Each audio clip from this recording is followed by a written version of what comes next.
Untuk mengenal sedikit tentang Danone, kenapa harus mengenal ini supaya kelihatan konteks, karena setiap perusahaan punya size yang berbeda. Jadi Danone itu beroperasi di lebih dari 120 negara di dunia. Di Indonesia, Danone Indonesia memiliki 15.000 karyawan.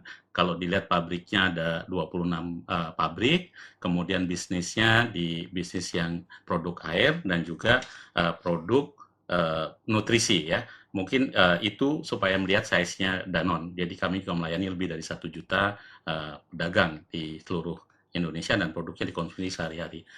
Manusia adalah makhluk Tuhan, yang membedakan manusia dengan makhluk Tuhan yang lain tentu saja kepandaian berkomunikasi ya, itu yang membedakan.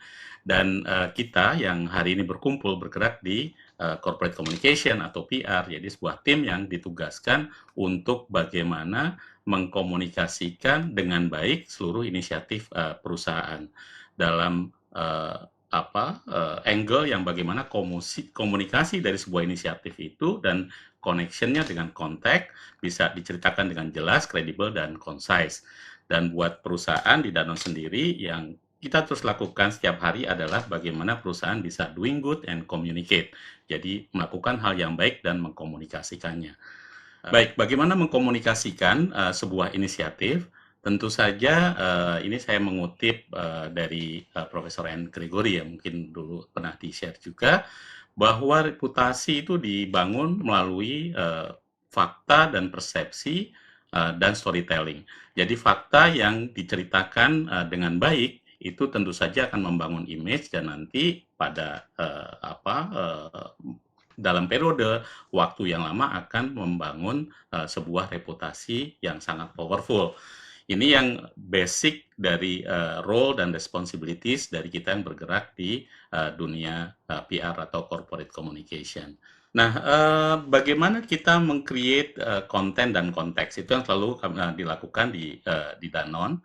Jadi konten praktisi PR atau kita yang bergerak di PR atau corporate communication harus tahu bisnis kita itu apa, bagaimana bisnis berperilaku, bagaimana bisnis bergerak dari hulu ke hilir. Jadi tidak hanya melulu menunggu untuk mendapatkan konten, tapi kita bisa mengarahkan konten itu sendiri. Karena konten dari Danone tadi ya kita ada 26 pabrik, dari mulai sumber produksi hingga dikonsumsi, bahkan post konsumsi itu bisa membuat story yang menarik. Jadi konten yang baik tentu saja merupakan fondasi dari komunikasi yang efektif. Kemudian konten yang baik juga harus bisa diceritakan oleh orang yang expert di bidangnya yang dipercaya. Tadi Mbak Lala sudah menyatakan salah satunya adalah internal stakeholder, which is employees kita sendiri yang bisa bercerita, namun juga tetap harus diarahkan. Kemudian konten itu harus terus-menerus diceritakan, diulang-ulang, karena pesan yang diulang-ulang akan bisa lebih efektif dalam mengedukasi target audiens kita dan mempersuasi mereka agar mereka behavior-nya atau berperilaku sesuai yang kita targetkan dari awal komunikasi.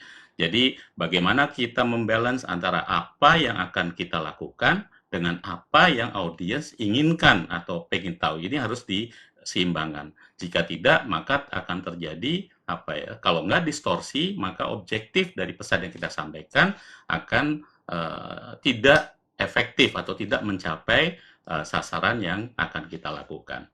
Ini sangat basic, tapi menurut saya juga sangat efektif. Kenapa? Karena kalau di dunia PR atau kita kan di organisasi tidak hanya tim PR atau corporate communications, tapi kita juga deal dengan departemen lain, function lain yang mereka berbicara dalam tanda kutip dengan bahasanya masing-masing gitu ya. Jadi kalau kita speaking different language dengan yang mereka pahami juga akan tough. Itu tantangan di dunia PR. Termasuk tadi ya, ada banyak measurement, banyak metode-metode baru yang memang bagus untuk dikembangkan. Namun begitu kita bicara dengan teman-teman marketing, dengan sales gitu, mereka akan sulit memahami hal-hal yang baru. Jadi yang kita lakukan di Danone berbicara atau menggunakan bahasa dan konteks yang berbeda di internal tergantung audiens kita. Nah, ini sangat basic bahwa pesan-pesan komunikasi itu bisa disampaikan melalui paid media atau media yang berbayar, advertorial, partnership dengan media, earn media kita melalui publicity, teman-teman di sini semua tahu. Kemudian share media, kita bisa menggunakan sosial media untuk men-share link yang kita hasilkan melalui press release, kemudian artikel-artikel advertorial dan lain-lain, dan itu bisa kita share ke, kalau di Danone mungkin ada 15.000 karyawan dan keluarganya itu bisa berlipat-lipat, dan mereka lah yang powerful. Tentu saja share ini mereka akan menggunakan introduction, menggunakan bahasa masing-masing. Jadi jika semua program diceritakan oleh orang-orang yang berbeda dengan angle yang berbeda, maka itu akan sangat melengkapi story kita. Karena story dari tim PR tentu saja beda misalnya story dari tim di factories. Misalnya ada sebuah program yang kita juga sering terima kasih ke teman-teman di Mix, Pak Kemal dan manajemen dan timnya, karena itu bisa benchmarking. Kalau nama Danone udah muncul di Mix programnya, itu bukan cuma tim Corpcom atau PR yang bangga, tapi banyak yang berbuat atau banyak mereka-mereka yang berkontribusi terhadap program tersebut. Dan mereka bisa menceritakan dengan cara mereka sendiri. Misalnya kami bangga, kami senang ikut ambil bagian dalam program ini, sehingga program ini mendapatkan apresiasi dari pihak eksternal. Jadi itu, dan mereka akan share. Dan di Danone ada infrastruktur di dalam kita menggunakan workplace, yaitu versi Facebook digunakan seluruh dunia. Jadi yang kita share juga dibaca oleh teman-teman atau Danoners di seluruh dunia, lebih dari 100 negara. Own media kita punya tentu saja akun media sosial maupun website yang juga tentu kita gunakan. Gunanya apa? Yang own dan paid itu mengkontrol message-nya biar 100% message itu utuh.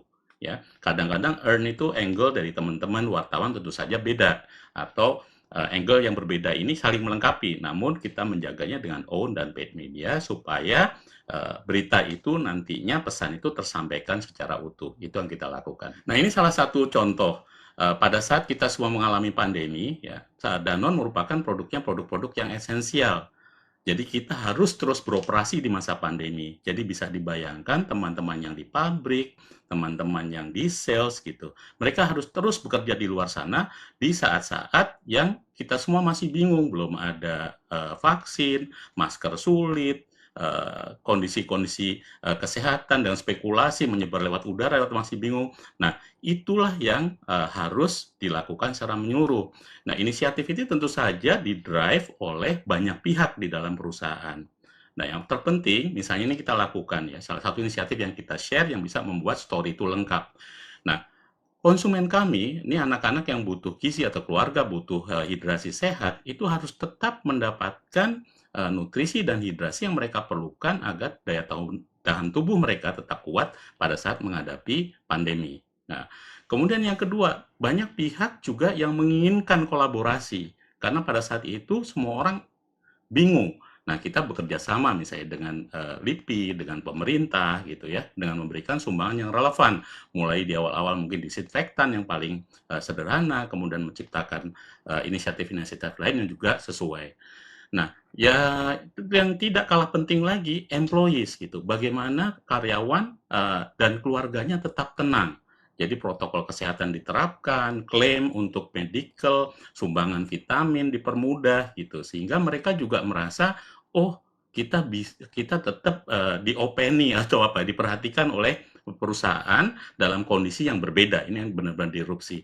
Kemudian teman-teman yang lain yang tidak harus ke lapangan harus juga menjaga kesehatan dengan work from home. Itu pun juga sistemnya bagaimana teman-teman di finance yang lain tetap bisa, misalnya gaji tetap terbayar di saat yang tepat, kemudian kerjaan-kerjaan lain juga tetap berjalan ya, baik WFO maupun kita WFH pada saat itu. Nah, selain itu juga komunikasi dilakukan oleh brand ya. Brand pada saat itu misalnya ada Bebelak juga melakukan kampanye yang pesan-pesannya tidak melulu komersial sebagaimana pesan-pesan yang biasanya. SKM juga bagaimana mereka menggalang supaya mendukung waktu itu tenaga-tenaga kesehatan atau keluarga yang waktu itu terdampak. Kemudian dari segi ke komunitas, begitu ada vaksin, kita salah satu yang sangat aktif bekerja sama dalam mendukung terjadinya terlaksananya pusat-pusat vaksinasi. Dan nanti ini semua dengan Kemenkes, dengan macam-macam pihak, itu tujuannya apa? Kalau masyarakat tervaksin, imunitas tumbuh, karyawan juga tervaksin, dan maka ekonomi akan membaik. Dan hal ini pada akhirnya nanti ekonomi membaik, kemampuan daya beli membaik, perusahaan juga akan membaik gitu performanya. Jadi semuanya saling terkait, dan inilah yang diceritakan sebagai narasi, tapi tanpa harus hard selling ya. Misalnya yang apa yang dilakukan, kita memberikan masker di awal-awal gitu. Danone seluruh dunia melarang untuk maskernya di-branding, ya, karena itu tidak etis digunakan dokter branding. Jadi ada beberapa hal yang kita do's and don't yang sangat ketat. Dan inilah pentingnya sensitivitas dalam melakukan sesuatu yang tidak melulu sifatnya komersial. Nah, ini hasil ya dari yang mungkin bisa di-share di presentasi ini. Yang pertama, misalnya dari earned media kita bisa publicity tetap dilakukan, kemudian dari segi paid media bersama teman-teman brand melalui soft advertorial atau partnership juga dilakukan, kemudian share media ya di mana di IG, di Q&A stories antara karyawan sendiri melalui network kita dengan bloggers dan vloggers, komunitas vlogger yang selama ini juga terjalin dengan Danone dilakukan, dan juga on asset. Jadi ini semua dilakukan secara menyeluruh untuk membangun sebuah berita atau sebuah narasi bahwa perusahaan itu atau bisnis itu harus digunakan untuk hal yang baik. Jadi make business as a force for good. Kan? Dan itu tujuan berkomunikasi tidak untuk bragging, tidak untuk sombong, tapi untuk menularkan. Jika ada hal yang baik dilakukan oleh sebuah perusahaan, yang lain mengikuti, maka kebaikan akan tereplikasi, dan semakin banyak orang yang berbuat baik, organisasi berbuat baik, maka bangsa ini akan cepat pulih dan semuanya akan menjadi membaik. Itu core messages yang akan digunakan oleh tim di corporate communication. Nah, ini contoh ya, mungkin itu yang saya bilang, kita tetap menggunakan bahwa gitu. Kalau misalnya kasih budget sekian, kira-kira apa sih, berapa persen positive stories-nya, kemudian apa yang dilakukan, engagement di sosial media dan lain-lain, tetap kita lakukan, kita jaga, supaya begitu kita komunikasi, karena marketing punya tool sendiri, teman-teman di sales punya tool sendiri, paling enggak language ini bisa paham. Dan ini hasilnya adalah yang juga ikut membanggakan, pada saat itu kita sharing apa yang kita lakukan, dan akhirnya misalnya di HR Asia, Danone Indonesia menjadi salah satu the best company to work for dan most caring company by HR Asia 2021, karena inisiatif kita di karyawan. Kemudian di-acknowledge juga the best COVID management of the year dari FMCG Asia Award 2021 misalnya. Kemudian dari Kementerian Kesehatan juga mendapatkan Kementerian Pariwisata dan Ekonomi Kreatif juga mendapatkan penghargaan. Tentu saja penghargaan is a bonus, tapi yang lebih penting dari itu adalah bagaimana kita sebagai sebuah organisasi mempunyai misi, visi yang terus mendorong kebaikan, dan itu dilakukan dari atau dalam keadaan yang berbeda-beda.